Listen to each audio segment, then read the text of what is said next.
everyone, welcome to my channel. Welcome to our channel class 12th math with Priya. आप सभी का स्वागत है आपके अपने YouTube channel class 12th math with Priya में। हम चैप्टर पढ़ रहे हैं, चैप्टर नंबर 7, जिसका नाम है समाकलन, और हम पढ़ रहे हैं इसकी प्रश्नावली 7.1। पिछली क्लास में हमने प्रश्न संख्या जो हमारे पास है 21 उसको देखा था। आज की क्लास में हम देखने वाले हैं प्रश्न संख्या 22। तो देखते हैं हमारे पास प्रश्न संख्या 22 क्या है। ये जो हमारे पास प्रश्न है वो भी बहुविकल्पी प्रश्न है। जिस तरीके से हमने पिछले वाला क्वेश्चन किया था वो भी बहुविकल्पी प्रश्न था। तो यहाँ पे प्रश्न संख्या 22 क्या है, d/dx यानी कि अवकलन। हमारे फलन f(x) का अवकलन अगर इसके बराबर है 4x³ माइनस 3/x4, जिसमें f में अगर हम 2 रख दें यानी कि f2 जो है वो 0 है, तो f(x) क्या है। क्या कह रहा है हमसे क्वेश्चन, अगर हमारे पास इसका अवकलन ये है और हम उसमें 2 रख दें उस फलन में, तो हमारे पास क्या f(x) होगा ये हमें बताना है।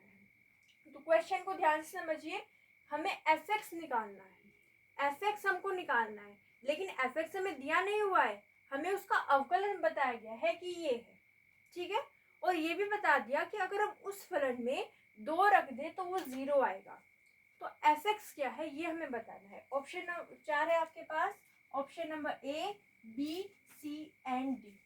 तो किस तरीके से कर सकते हैं, सबसे पहले हम लिखेंगे ये जो हमें कंडीशन दी हुई है इससे हम किस तरीके से अपने फलन तक पहुंच सकते हैं। तो यहाँ पे हमें दिया हुआ है d/dx यानी कि अवकलन f(x) का वो है हमारे पास 4x³ माइनस 3/x4, ठीक है। तो हम अपने फलन तक कैसे पहुंच सकते हैं, यहाँ पे देखिए इस फलन का अवकलन अगर इसके बराबर है, इस फलन का अवकलन अगर इसके बराबर है तो हम क्या जानते हैं, हम ये जानते हैं कि इसका समाकलन इस फलन के बराबर होगा। कैसे होगा, देखिए यहाँ पे अगर हम कोई फलन लेते हैं f(x) और उसका अवकलन कर दें, उसका हम क्या कर दें अवकलन, तो कोई दूसरा फलन हमको मिला g(x), ये हमें मिला g(x), ठीक है। तो किसी फलन का अवकलन अगर दूसरे फलन के बराबर होता है तो अगर हम इसका समाकलन कर दें यानी कि समाकलन g(x) dx किसके सापेक्ष हम कर रहे हैं, x के सापेक्ष, तो वो होगा हमारे पास ये वाला फलन यानी कि f(x), ठीक है। तो ये जो है हमारे पास एक हम कहीं फॉर्मूला है, आपको याद रखना है कि अवकलन और समाकलन एक दूसरे के उल्टे हैं। तो इसका समाकलन हमें f(x) मिल सकता है, यानी कि यहाँ से हम f(x) निकालने के लिए आगे बढ़ सकते हैं। तो यही करेंगे, इसका हम समाकलन निकालेंगे और f(x) तक पहुँचने की कोशिश करेंगे। तो इसको यहाँ पे हम रफ कर देंगे। अब देखिए यहाँ पे हम कैसे बढ़ेंगे, इसका हमें क्या निकालना है, समाकलन। चलिए इसका समाकलन निकालते हैं। तो समाकलन 4x³ माइनस 3/x4 dx, ठीक है। इसका समाकलन निकालने के लिए हम क्या करेंगे, सबसे पहले हम समाकलन को इन दोनों को दे देंगे, पहले समाकलन इसको देंगे फिर इसको दे देंगे। तो ये हो जाएगा समाकलन 4x³ dx, ये समाकलन हमने इसको दे दिया, ठीक है, माइनस समाकलन अब इसको दे देंगे 3/x4 को 3/x4 dx, ठीक है। तो सिंपली हमने क्या किया, समाकलन निकालने के लिए इन दोनों को दे दिया। अब जो भी अचर है, हम सभी जानते हैं ना कि अचर जो होते हैं वो समाकलन से बाहर आ जाते हैं। तो जो हमारे पास अचर हैं उनको हम समाकलन से बाहर कर देंगे।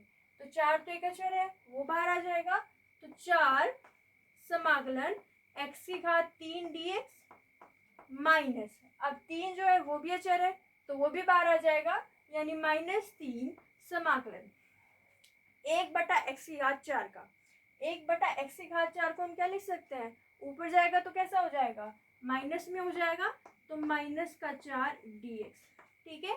तो हमने यहाँ पे क्या किया, यहाँ पे इसको हमने लिख दिया x⁻⁻4। अब इनका समाकलन हमको निकालना है, तो हम कौन सा फॉर्मूला यूज करेंगे, हम x⁻n का फॉर्मूला यूज करेंगे। कौन सा फॉर्मूला यूज करेंगे, x⁻n का फॉर्मूला। x⁻n का जो समाकलन होता है वो क्या होता है, x⁻n+1 बटा n प्लस 1। ठीक है, तो यहाँ पे n का मान है 3, तो हमें क्या मिलेगा, ये हो जाएगा 4 x की घात n प्लस 1।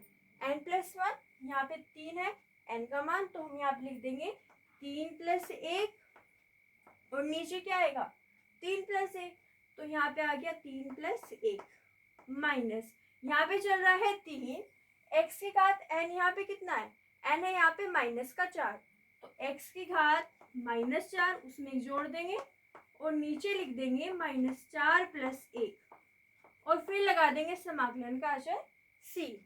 ठीक है, अब इसको थोड़ा सा और हल कर सकते हैं, तो हल कर लेंगे, ये हो जाएगा 4 x की घात कितना आएगा, यहाँ से x की घात आएगा 4, और नीचे कितना होगा 4 ही होगा, तो उसको यहाँ पे लिख लेंगे माइनस। अब यहाँ पे देखिए 3 तो पहले से ही चल रहा है, तो उसको हमने लिखा 3, x की घात कितना होगा यहाँ पे -3 हो जाएगा, तो x की घात -3, और नीचे क्या होगा -3 हो जाएगा, और प्लस में चल रहा है हमारे पास c। ठीक है, थोड़ा सा और हल कर लेंगे, 4 से 4 जो है वो कट जाएगा, तो वो आएगा हमारे पास, यहाँ पे लिख लेंगे x की घात 4, x की घात 4, और ये मिलेगा हमें, देखिए माइनस माइनस प्लस, तो यहाँ पे जो साइन आएगा वो तो आएगा प्लस का, तो यहाँ पे लिखा प्लस। अब देखिए यहाँ पे क्या चल रहा है 3 है और यहाँ पे भी 3 है, तो 3 से ये जो 3 है वो क्या हो जाएगा कैंसिल, तो ये 3 से 3 कट जाएगा, x की घात -3 बचेगा। x की घात -3 को हम क्या लिख सकते हैं, 1 बटा x की घात 3 लिख सकते हैं, और प्लस में हमारे पास चल रहा है c। ठीक है, तो हमने फॉर्मूला जो लगाया था उसको यूज करके हम fx तक पहुंचना चाह रहे हैं, और fx हमें ये मिल रहा है, fx क्या मिल रहा है हमको, x की घात 4 प्लस 1 बटा x की घात 3 प्लस c मिल रहा है। पर अपने ऑप्शन को देखिए, सबसे पहले देखिए कि x की घात 4 कहाँ पे है और कहाँ पे नहीं है, तो हम ऑप्शन को वहाँ से क्या कर देंगे, कैंसिल कर देंगे। देखिए यहाँ पे x की घात 4 है, तो ये तो पॉसिबिलिटी है कि ये ऑप्शन हो सकता है। यहाँ पे x की घात 3 है, मतलब ये तो हो ही नहीं सकता, तो हम इसको पहले से ही कैंसिल कर देंगे। ऑप्शन नंबर डी में देखिए, ऑप्शन नंबर डी में भी क्या है, x की घात 3 है, तो वो भी नहीं हो सकता। ऑप्शन नंबर ए और ऑप्शन नंबर सी में से हमें चेक करना है। फिर दूसरी चीज जो आप देखेंगे कि सी तो हमारे पास आया है, लेकिन हमारे किसी भी ऑप्शन में सी नहीं है। यहाँ पे देखिए ये क्या नंबर लिखे हुए हैं, ये नंबर जो लिखे हुए हैं वो और कुछ नहीं, वो सी ही है। वो सी की जो वैल्यू है वो इन्होंने यहाँ पे रख दिया है, सी का जो मान है वो निकाल के इन्होंने यहाँ पे रख दिया है, तो सी का मान हमें निकालना पड़ेगा, सी का मान जो है वो निकालना पड़ेगा। अब सी कैसे निकालेंगे, एफ एक्स तो हमने इस तरीके से निकाल लिया, इसका समाकलन किया, समाकलन करके ये आया, पर सी कैसे निकलेगा।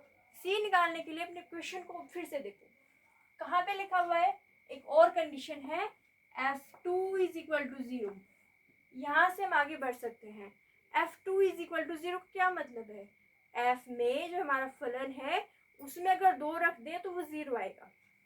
ये हमसे क्या कह रहा है कि जो आपके पास फलन है ना उसमें अगर आप 2 रख दो तो उसका मान 0 है, इतना इन्होंने बता दिया। तो फलन तो हम ये सोच रहे हैं, ठीक है, इसमें अगर x का मान 2 रख देंगे तो वो 0 के बराबर रख के हम c निकाल सकते हैं। देखिए मैं आपसे क्या कह रही हूँ, ये क्या निकाला हमने, ये fx ही तो निकाला है, ये जो है ये हमने fx ही तो निकाला है, इसका समाकलन किया तो हमें fx मिला, ये fx ही है। अब fx में 2 रखने पर 0 आता है, यानी कि यहाँ पे अगर हम f में 2 रख दें x की जगह पे तो वो आएगा 0।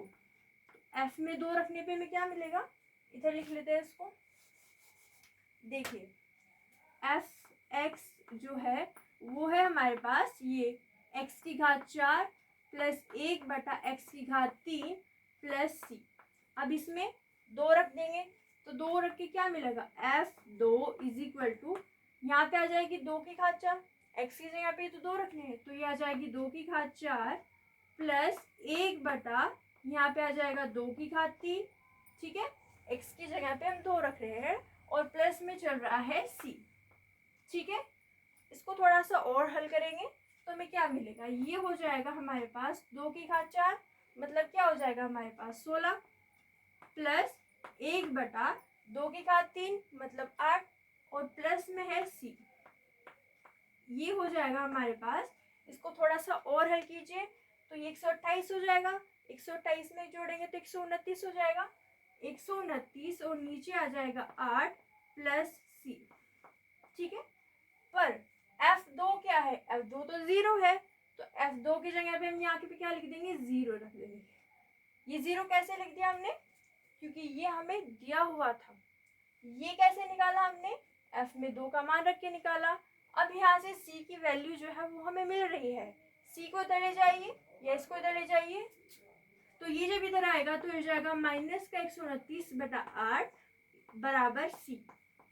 तो ये जो मान है वो C का मान है। अब हमें फलन तो मिल गया था, उसमें C का मान रख देंगे तो जो पूरा फलन है वो हमें मिल जाएगा। तो यहाँ पे देखिए x की घात 4 प्लस 1/x3 और यहाँ पे प्लस में C है तो उसकी जगह पे हम ये रख देंगे माइनस का 129/8 और ये जो है ये हमारे पास फलन है।